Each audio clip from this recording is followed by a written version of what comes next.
Great. Thank you very much for to have some interest in terms of responsible innovation. In terms of responsibility of innovation, we have to understand, of course, responsibility and, of course, innovation first. We have to develop, we have to grow, we have to have innovation in our DNA, and of course, we have to innovate with responsibility. But the question, the most important question, how should innovators and researchers integrate fundamental topics in order to develop responsible innovation for citizens? That's the main case. That's the main important thing. How could we develop for citizens? Because first of all, we are first citizens, secondly, managers, sometime. First of all, the question of innovation progress in midst of time. Milestone, we could set up the modern period with René Descartes. He said this important sentence: to become, and how could we be, the master and the possessor of the nature? How could we control the nature?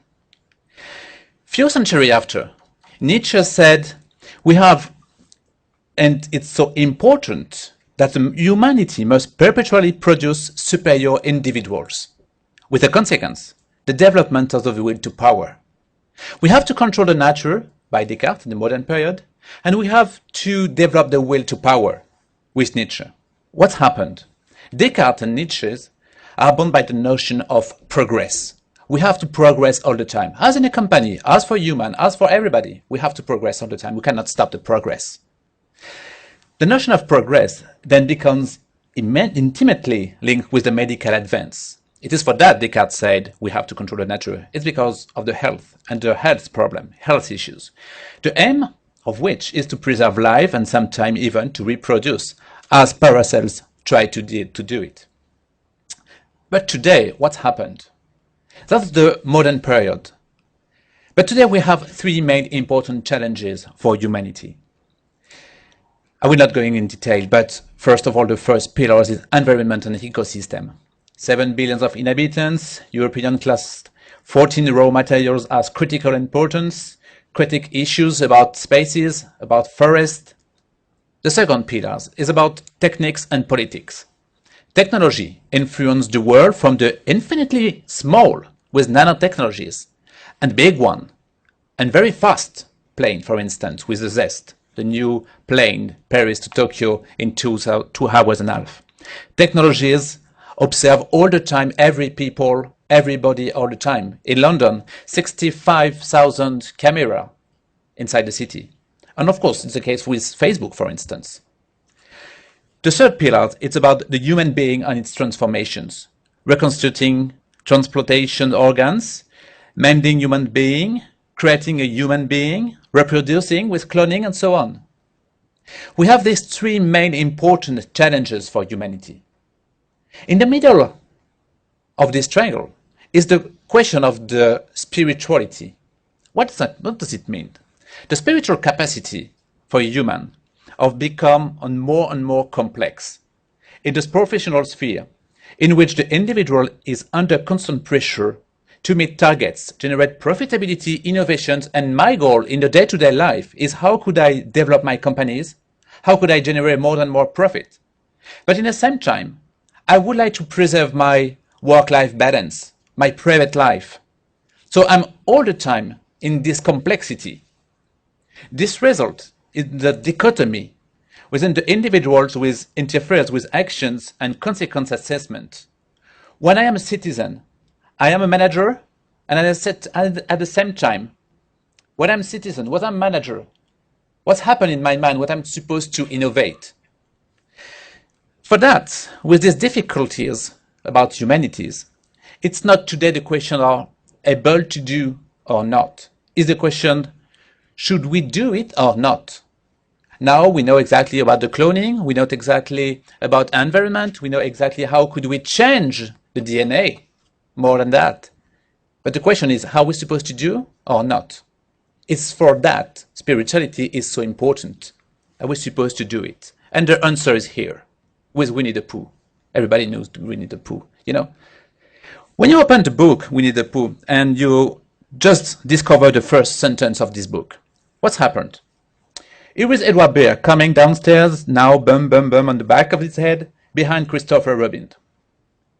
Maybe it is, as far as he knows, the only way of coming downstairs. But sometimes he feels that is really another way. If only he could stop bumping for a moment and think of it. And then he feels that perhaps there isn't. That's the case for us today. We have three main important challenges for humanity. Maybe we could change our mind. Maybe we could change another way to do. And that's very clear by the Brundtland report, very famous one, of course, here.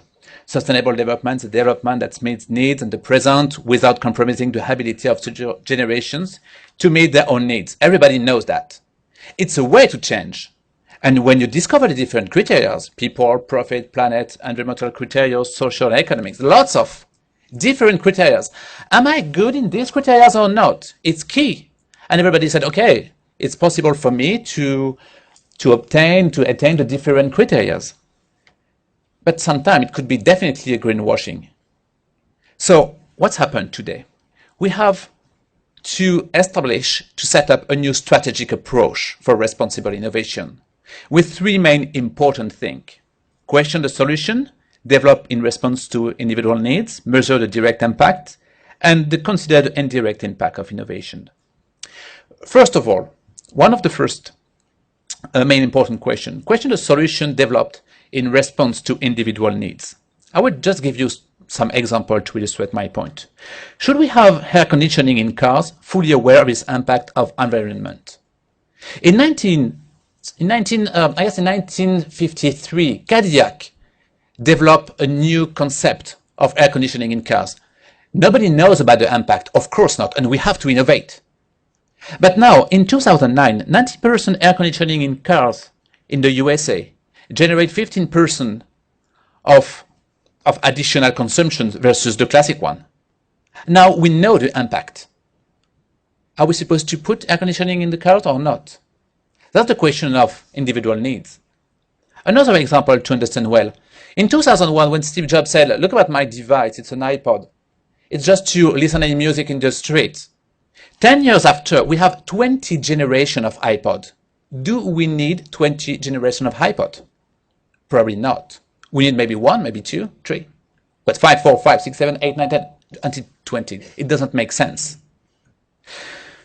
That's the first part. The second question important is to measure the direct impact of innovation. The direct impact of innovations. Can we imagine the consequence of a BlackBerry, of iPhone, for instance, on your brain?